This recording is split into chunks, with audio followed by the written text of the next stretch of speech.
పక్క చిన్నగా ఉన్నదేంది? ఓ చిన్నప్పటికెళ్ళి పెద్ద పెరిగేటట్టు చూపిస్తాడు కావచ్చు, పెద్దగా అవుతుంది గాని.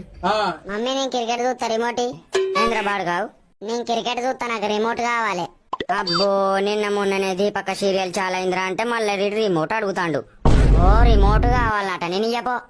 అందులో ఏం పాడైతే షెండ్ ఆటలా ఈడు ఎత్తాడు కొడతాడు, ఇంకోడు ఉరుకుతాడు. ఓ ఆ షెండ్ ఆటలా దానికి ఇంక 20 మంది ఉంటారు అందులో. నాకు కావాలి, నీకు తెలియదు పెట్టేదే. నా సీరియల్ పోతాందంటే ఈడ వచ్చి రిమోట్ ఇమ్మంటాడు. అందులో ఏముంటది? అట్లా జరిసేపు చూద్దామని చూస్తానా బాడుకా. ఓ ఇడికెళ్ళి నేను క్రికెట్ చూస్తా. అరే నాకు కోపం రానియకరయ్యావ, నిమ్మలంగా జరిసేపు కూర్చొని సీరియల్ కూడా చూడనియవేంద్రా. నేను క్రికెట్ ఎప్పుడు చూడాలి? అందులో ఏం పాడైతుంది రా షెండ్ ఆటలా, చూడకు ఏమైతుంది. బాగా మోపైనవేంద్రా షెండ్ ఆటకు. నేను క్రికెట్ చూస్తాకంతే. నేను క్రికెట్ గంగల ఓను నేను ఇయ్యపో. తోడే రేపు నీకన్నా నేనే ఫస్ట్ వచ్చి రిమోట్ దాచి పెట్టుకుంటావు.